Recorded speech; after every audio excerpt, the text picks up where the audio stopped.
Basically আমি একজন আত্মস্বীকৃত hypocrite. আজকে ম্যাচ হারার পরে কোনো ব্রাজিলের সাপোর্টার নাই, তাদের অজর কান্নায় গতকাল রাতে প্রকম্পিত হয়েছিল ঢাকা বিশ্ববিদ্যালয় ক্যাম্পাস। বেসিক্যালি আমি একজন আত্মস্বীকৃত হিপোক্রেট, যার জন্য আমি অ্যাকচুয়ালি আর্জেন্টিনা সাপোর্টার, রক্তে ধারণ করি, কিন্তু ব্রাজিলকে সমবেদনা জানানোর জন্য ব্রাজিলের বাসন্তী কালার কিংবা হলুদ কালার অনেক বাজে বা সকল আমি সেটা বলবো না, সে হলুদ কালারটা পরে এসেছি।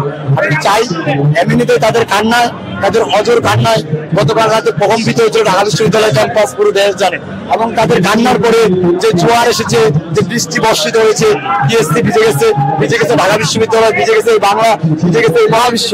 এবং আজকে যে তুলপাড় আপনি লক্ষ্য করবেন যে গতকালকে আন্দোলনের সময় আমি কিছু ব্রাজিলের সাপোর্টার দেখেছি এই সংগ্রাম যুদ্ধ মাইপিটেশনে কিছু। নগদের কাছে সব গ্রাহকই প্রিয়, তাই তো সারা দেশে ক্যাশ আউট চার্জ সবচেয়ে কম। ব্রাজিল সাপোর্টার দেখেছি, এত রক্তক্ষয়ী যুদ্ধে ব্রাজিল সাপোর্টারের ভয় নাই।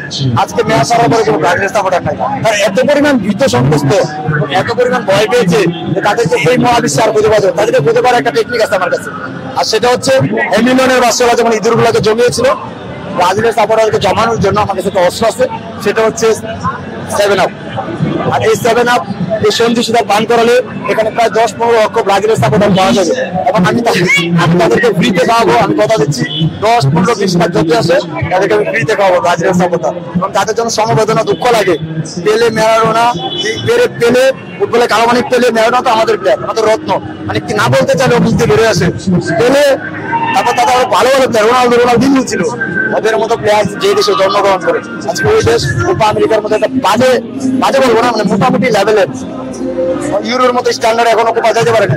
ওই স্ট্যান্ডার্ডের একটা কাপের মধ্যে ব্রাজিল এত সাইড বেঞ্চে গরম জায়গায় ওই টিম আজকে কোয়ার্টার ফাইনালে পার হইতে পারে না। আমার লজ্জা লাগে, চোখে পানি আসে। ফুটবলের কি এতই অধপতন? এই অধপতনের পিছনে একটাই কারণ, সাইড বেঞ্চের অহংকার পতনের উপর ব্রাজিল আজকে পতন হয়েছে। আমরা দোয়া করি তাদের উন্নয়ন হোক, আমরা চাই।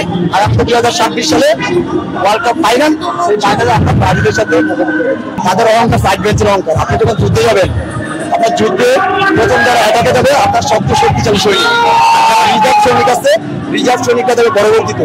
আর রিজার্ভ সৈনিকের দাম যত হচ্ছে রিজার্ভ, আর তাদের রিজার্ভ আছে, তাদের বড় অহংকার, অহমিকা, তাদের কালোমানিক আছে, তাদের ভিনিসিয়াস জুনিয়র আছে, নেইমার জুনিয়র আছে, তো এদেরকে নিয়ে ব্রাজিল খুব অহংকার।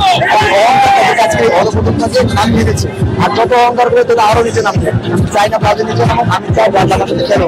আমাদের প্রতিযোগিতা আমরা ব্রাজিলের করে বলি না আজকে কাপ মজা পাই নাই, আমি শুধুমাত্র শাকিরের ড্যান্স মজা পেয়েছি।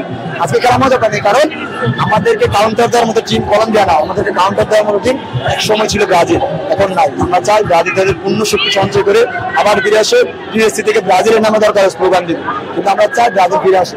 আমরা ব্রাজিলের সাথে খেলতে চাই, আমরা অন্য কোনো টিমের সাথে খেলতে চাই।